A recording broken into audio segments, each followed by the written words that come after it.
Olá, programa Sim a Vida, uma parceria da Casa Pro Vida Mãe Imaculada, juntamente com a Rede Católica da Igreja, chegando mais uma vez até você. E no programa de hoje nós vamos falar sobre a mortalidade materna e o aborto. Quais são as verdades sobre tudo isso? O programa é imprescindível para nós para entendermos sobre essa questão. Para isso, para podermos entender sobre essa questão da mortalidade materna e o aborto, nós temos como convidada, ela que está voltando aqui no programa Sim a Vida, veio aqui já o ano passado, a doutora Isabela Mantovani. Doutora Isabela Mantovani, ela é graduada em odontologia pela Unicamp, mas também é aluna de mestrado em saúde pública, também pela Unicamp, e tem especialização em estratégia de saúde da família.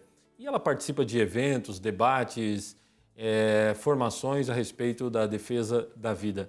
Doutora Isabela, seja mais uma vez bem-vinda aqui ao programa Sim a Vida. Obrigada, Padre, pelo convite de voltar, para a gente continuar conversando sobre essa questão que é tão importante, a questão do aborto e dos equívocos, que as pessoas afirmam em relação a ele. No programa anterior, que você esteve aqui o ano passado, nós tocamos sobre afirmações equivocadas, eu até diria mentirosas, de número de abortos que acontece, estatísticas e tudo mais. Agora nós vamos falar, está ligado com o fato, é a questão da morte maternas. Isso. Então, é apresentado assim, que as mulheres são as grandes vítimas e morrem milhares de mulheres. Primeiramente, o que podemos considerar como morte materna? A morte materna é a morte da mulher que está gestante, ou durante o parto, ou durante o puerpério. O puerpério é aquele período logo após o parto, até 42 dias após o parto, Então, quando o pessoal que está na quarentena, que os antigos chamavam as mulheres, Então, é o período puerperal. Então, quando a mulher morre durante esse período da gestação até o final do puerpério, a gente considera a morte materna desde que esteja ligada a essa condição da gestação, do parto ou do puerpério. Para ser mais clara, uma gestante que morre num acidente de carro não é morte materna. Não é morte materna. As causas externas, Daí a gente não considera morte materna. Então, ela pode ser dividida em causas obstétricas diretas, que são aquelas ligadas diretamente ou à gestação, ao parto ou puerpério. Então, por exemplo, uma hemorragia durante o parto e a mulher vem a óbito. É uma causa obstétrica direta, tem a ver com aquilo. Uma infecção também. Mas a gente tem também as causas indiretas. Por exemplo, uma mulher que tem uma hipertensão ou que adquire essa hipertensão, que é a pressão alta, durante a gestação, e aí o médico não consegue muito compensar essa doença e ela evolui e faz um quadro de eclâmpsia e vem a óbito. Então, daí é uma causa de morte materna, mas daí por causa indireta. Aí também entra as questões dos problemas cardíacos, do problema da diabetes, que são as causas indiretas. Para se chegar a um número tem um indicador, como que é calculado isso? Existe um indicador que se chama razão de morte materna, a razão da mortalidade materna. Como tem a taxa de mortalidade infantil, tem a razão da mortalidade materna. Então, ele é um indicador e ele não é um número absoluto, para que a gente possa comparar realidades diferentes. Então, para eu poder comparar o Brasil com a Alemanha, por exemplo, a gente faz um cálculo que vira um indicador para poder comparar populações diferentes, com qualidade de vida diferente, para a gente balizar e poder comparar no mundo, E essa questão de morte materna, na sua área, ela é uma questão de saúde pública? É assim que é visto, a questão da morte materna? Sim, a mortalidade materna, ela é sim uma questão de saúde pública. Por quê, padre? Por dois grandes motivos. Primeiro, porque na maioria das vezes ela é evitável. Na maioria, não em todos os casos. Mas é uma morte que não deve acontecer. Então, por isso que a maioria das cidades também tem os comitês de morte materna, que é para investigar aquele óbito. Então, quando uma mulher morre por causa de morte materna, as pessoas se reúnem, pegam um prontuário dessa mulher e vai ver onde ela foi atendida, se foi no sistema público, no sistema, um convênio, que a gente chama de sistema suplementar de saúde, se foi um óbito no hospital, o que aconteceu naquele hospital. Então, tem toda uma investigação e depois dessa investigação que fala se aquela morte era evitável ou não. E na maioria dos casos ela é evitável. Esse é um grande motivo. E o outro também é que há estudos que mostram que a morte materna, embora o impacto dela seja pequeno, perto do número de mulheres que morrem. Então, para ficar mais claro, tem muito mais mulher que morre por câncer de mama, por câncer de colo de útero do que não tem nada a ver com a gravidez, nada a ver com a gestação. Que são os óbitos de mulher em idade fértil, que a gente chama. Tá. A morte materna, ela não é quase nada, ela é muito pequenininha perto dessas outras mortes. Mas mesmo assim, é importante a gente olhar para elas, porque ela, na maioria das vezes, é evitável e o problema social que ela gera é grande, porque normalmente a mulher, ela reúne a família, ela integra a família. E quando tem a morte da mãe, os filhos, tem estudo na África que mostra até a expectativa de vida dos filhos diminui quando a mãe morre. Então, o impacto social, a gente pode chamar assim, da morte materna é grande também. Então, ela é sim uma questão de saúde pública. Né? Para a gente definir um pouco melhor, o que caracteriza algo como questão de saúde pública? Porque várias questões são de saúde, né? Especificamente para dizer que algo é questão de saúde pública. Sim, então são aqueles agravos ou doenças que a gente pode propor políticas públicas para evitar, para diminuir, para controlar, né? E também aquelas que têm a ver com o ambiente. Isso é muito claro na saúde pública. Por exemplo, quando teve aí no século XVIII a questão da cólera, né? E aí teve um grande médico que fez essa ligação do ambiente com a disseminação da doença. A água que era tomada. Na Inglaterra, né? Ele fez essa ligação. Certo. Então, a saúde pública, ela trabalha muito com isso. A saúde de uma determinada população, num espaço, as características daquele território e quais são as políticas públicas que a gente pode propor para evitar, prevenir, diminuir aquela doença ou agravo, né? Muito bem. Então, agora nós vamos dar continuidade ao programa entrando nessa questão da morte materna relacionada com a questão do aborto. Isso nós vamos fazer no bloco seguinte, mas antes eu quero dizer para você, você pode ajudar essa obra, a Rede Católica da Igreja, a manter programas como este no ar. Você pode fazer isso entrando no site padrereginaldomanzotti.org.br ou então você pode ligar no telefone 41 é o prefixo 3221 6060 dígito 1. Já seguimos, já voltamos com o programa Sim à Vida.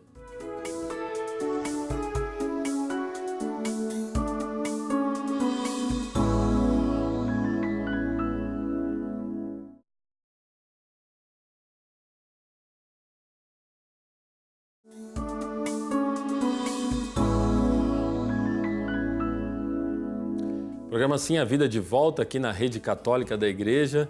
Estamos tratando de um tema polêmico e necessário que a gente entenda melhor esse tema. A mortalidade materna e o aborto. Qual a verdade dos fatos em tudo isso?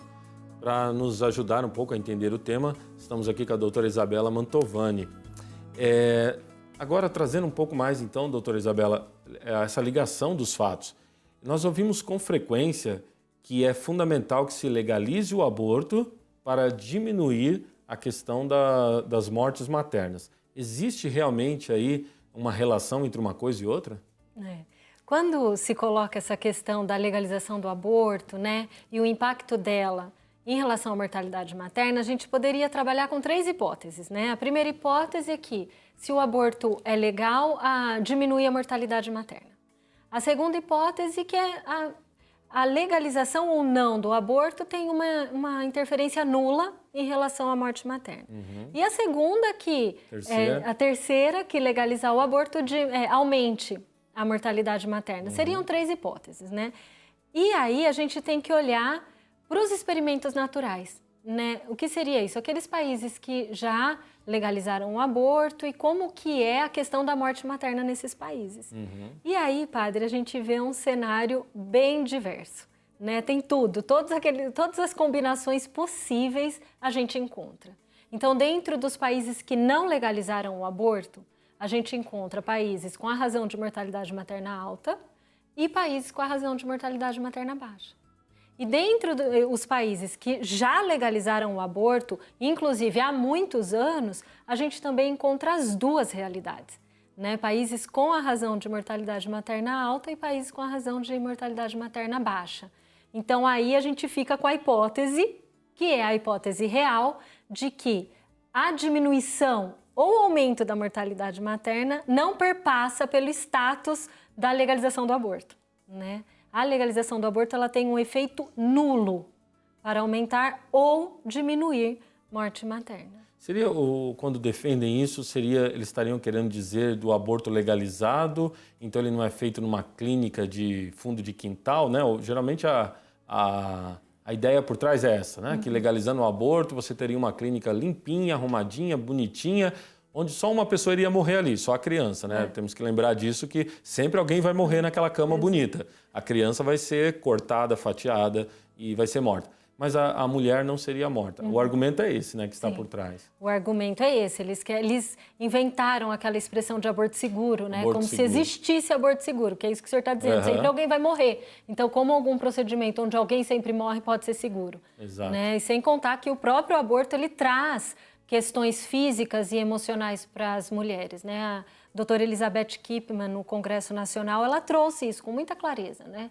Que o aborto provocado, ele pode aumentar o risco de câncer de mama, de rotura uterina, de trabalho de parto prematuro nas outras gestações, sem contar os efeitos psicológicos. Psicológicos, né? Aumento de uso de drogas, de álcool pelas mulheres, etc. Doutora Isabela, então, e sem falar também que mesmo nas clínicas limpinhas, inclusive nos Estados Unidos, a gente volta e meia tem as informações de mulheres que morreram ali, nessas situações, nas clínicas limpinhas, arrumadinhas para o aborto. Mas então, eu gostaria de voltar na pergunta, então. O que de fato contribui, podemos dizer assim, que contribui para diminuir a questão da mortalidade materna? A literatura está repleta de artigos mostrando isso. Isso já está bem sedimentado na ciência, que o que diminui esse indicador é o investimento na assistência ao pré-natal, ao parto e ao puerpério, né? Então, a mulher, ela precisa acessar o serviço de saúde. Ela precisa ter acesso no tempo que ela precisa, então, que é o tempo oportuno, né, que a gente chama. Não adianta só ela conseguir chegar no hospital, ela tem que acessar o cuidado na hora que ela está precisando. Mas não é só acessar, padre. É também ter acesso a um serviço de qualidade. Porque a gente vê realidades onde a mulher ela tem consulta de pré-natal garantida, ela tem acesso até a serviço de urgência, mas o cuidado que ela teve não foi suficiente. Então, é acessar o sistema e ter um cuidado eficiente, né, de qualidade durante a gestação, ao parto, ao puerpério. E o serviço de urgência também. É muito importante o investimento em serviços de urgências obstétricas. E o que os estudos têm mostrado, além da assistência a essa condição da mulher, o nível de escolaridade da mulher também influencia na mortalidade materna. Em que sentido aí? Porque daí a justificativa para isso é que não basta só você ter um sistema de saúde estruturado se a mulher não faz um uso efetivo desse sistema de saúde. Então, ela tendo mais escolaridade, ela busca mais, ela se preocupa mais. Exatamente. Ela sabe qual serviço de saúde ela vai buscar. Então, se ela está numa situação de urgência, ela não vai buscar os centros de saúde, que às vezes não tem o respaldo tecnológico disponível para cuidar dela em tempo hábil. Ela vai procurar o centro de urgência, né? O pronto-socorro. Então, o grau de escolaridade da mulher também contribui para ela conseguir usar com efetividade os serviços de saúde. E os serviços de saúde? Então, voltando nessa questão da relação entre a morte materna e o aborto, me parece que fica muito claro que, em vez de se investir o nosso dinheiro público, que o dinheiro público é o nosso dinheiro dos nossos impostos, né? Em vez desse dinheiro ser investido para favorecer o aborto, ele deveria ser investido em todo o sentido de proteção da saúde dessa mulher, né? Desde da saúde física mesmo, mas no sentido da saúde psicológica também, enfim. É aí que nós devemos e queremos ver o investimento do dinheiro público. Sim, e essa é a verdadeira luta que as mulheres têm que fazer. E não cair no conto da sereia das feministas, né? Que querem dizer o quê? Que legalizar o aborto protege a mulher. Na verdade, isso é muito cruel, né, padre? Porque o que protege a mulher é investir nisso que o senhor está dizendo, numa assistência adequada, né? E também investir depois em políticas educacionais, que a gente vê que a questão é mais ampla na questão da mortalidade materna. Acho que nós já, nesse programa, em outras oportunidades, com outros entrevistados, nós entramos nessa questão de uma crítica ao feminismo. Talvez algumas pessoas podem até achar exagerada, que o feminismo é um dos piores inimigos da mulher. Mas quando a gente vê isso, porque o feminismo traz uma bandeira ideológica que leva para a ideologia do aborto, do assassinato da criança, e a mulher fica desamparada até nesse sentido de saúde pública. Sim, ele acaba usando a mulher como degrau para chegar nos objetivos finais dele. Então, no fundo, existe uma instrumentalização da mulher. E eu acredito que tem muita mulher na ignorância, nos movimentos feministas e até reproduzindo o discurso, porque se engana, acha mesmo que existe uma preocupação genuína com a mulher. E não existe. Não existe. Existe uma preocupação com a ideologia. E aí, se para isso eu preciso instrumentalizar a mulher e usá-la como degrau para atingir o que eu quero, eu vou fazer, né? Por isso, fiquemos atentos, de modo especial você mulher. Nós vamos para um breve intervalo e já voltamos ao programa Sim à Vida.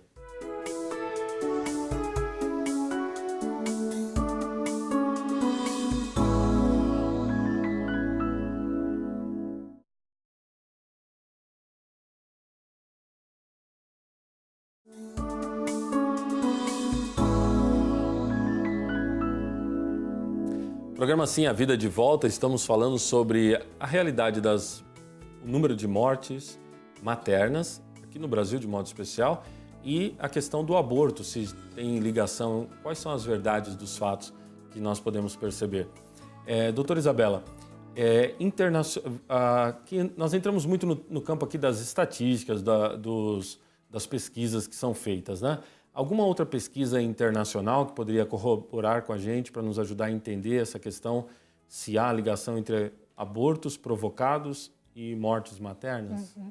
Teve uma pesquisa até que foi publicada em setembro do ano passado, né, em setembro de 2015, falando um estudo sobre o México, né? Porque lá a gente já comentou aqui no programa que os estados têm uma liberdade de legislação, então dos 32 estados mexicanos, 18 eles não têm leis permissivas em relação ao aborto, né? E aí foi feito um estudo que mostrou que a razão de morte materna nesses estados que não permitem o aborto é menor do que nos estados que permitem.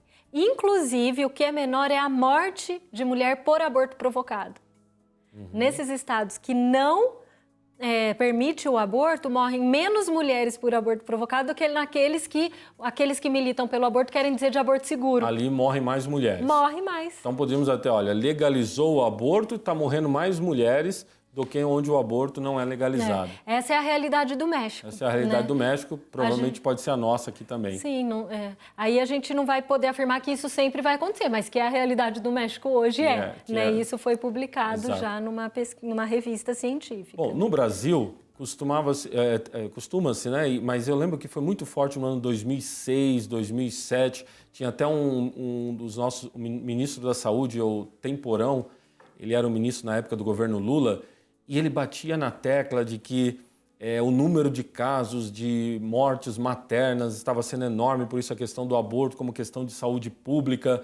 Nós temos dados também até do próprio Ministério da Saúde que desmentem essa situação, né? Sim, isso, padre, é mais um slogan, né? Como a gente falou no programa anterior que eu participei, né? Existem as afirmações que são mentirosas. Elas são verdadeiros slogans, padre, para mudar a opinião pública, para sensibilizar a opinião pública e para as pessoas acreditarem que aquilo é uma verdade. E aí uma mentira contada 1000 vezes, né, padre, ela passa a ter a credibilidade de uma verdade. Infelizmente é assim que funciona. E o que confunde muito a cabeça das pessoas nessa questão do aborto é que parece assim, os tempos mudaram, as lutas se deram, as mulheres, né, descobriram seu espaço e aí o aborto é uma evolução natural dos tempos. Né? Os países desenvolvidos todos já legalizaram o aborto, isso é inevitável e fica nesse conformismo, né? Sendo que essa não é a verdade. Né? Daí eu volto a falar que existe sim uma agenda internacional, né, para a legalização do aborto, tem uma pressão sobre os governos que ainda não legalizaram o aborto a fazê-lo, e aí eles usam desse subterfúgio, desses slogans para sensibilizar a opinião pública. E esse slogan de que o aborto é uma questão de saúde pública, porque menos mulheres vão morrer se ele for legalizado, na minha opinião, é o mais cruel de todos, é o mais perverso de todos, porque ele desvia o foco do que se deve fazer para diminuir morte materna. E aquilo não é que nós falávamos no bloco anterior, né? Porque, padre, se a gente for olhar os nossos dados, né, os dados de 2011 do Brasil, em 2011 morreram 1.610 mulheres. De morte materna. De morte materna. Daí entra aquilo que eu expliquei no primeiro bloco. Só para a gente entender bem, de um número enorme de mulheres que infelizmente morrem anualmente no país, desse número, um número bem menor, quantas mulheres? 1.610 em 2011. 1.610 em 2011, dados de 2011, faleceram devido à questão de morte materna. De morte materna. Dessas, 135 por aborto. Mas aí todo tipo de aborto. Todo tipo de aborto. Não só aborto provocado. Não. Tá, 135. Sim. E dessas 135, 68 morreram por aborto provocado. Então temos aí um número, 68 mulheres em 2011 morreram por causa de aborto provocado. Mas espera aí, então onde estão as milhares de mortes de mulheres por aborto provocado? Elas não existem.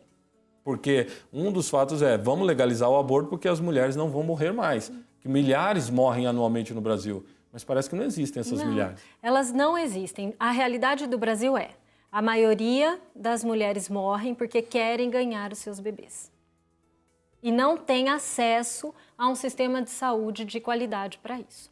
Essa é a realidade do Brasil. Essa é a realidade. Agora, quando a gente afirma isso, não significa que nós estamos fechando os olhos por aquelas que, por desespero, enfim, fizeram um aborto. Não, claro. Porque quando a gente defende um sistema de qualidade, essas também vão ter atendimento. Também, Isso que você está trazendo é muito importante, porque nós estamos falando de um número reduzido, 67, que morreram em 2011 por aborto provocado, mas claro que é uma tragédia. Queríamos que nenhuma dessas mulheres tivessem morrido, todas cuidadas, e os seus filhos também, todos nascidos com saúde. E o Chile está aí para mostrar que isso é possível. No Chile, o aborto não é legalizado, é proibido. E lá nenhuma mulher morre por aborto provocado.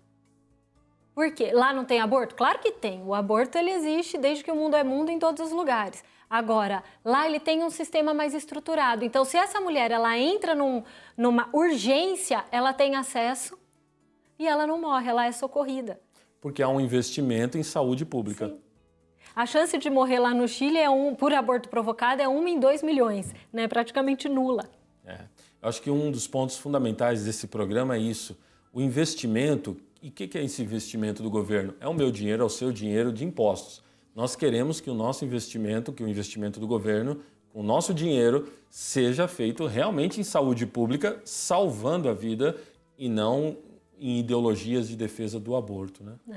É isso mesmo. Doutora Isabela, o programa o assunto é fundamental, as mulheres com certeza se interessam, e os homens e os esposos, enfim, todos nós nos interessamos, mas o tempo nosso, infelizmente, ele já vai terminando. Quero agradecer muito a sua presença aqui conosco. Eu que agradeço, padre. Obrigada pela oportunidade de poder contribuir aí para essa discussão, né? Muito bem, contribuiu bastante. E você que tiver alguma dúvida, quiser saber um pouco mais sobre esse tema, inclusive a doutora Isabela pode estar também nos ajudando a responder, você pode mandar um e-mail para nós, simavida@evangelizarEpreciso.com.br, ou pode entrar no site da Casa Provida Mãe Imaculada, www.casaprovidami.com.br.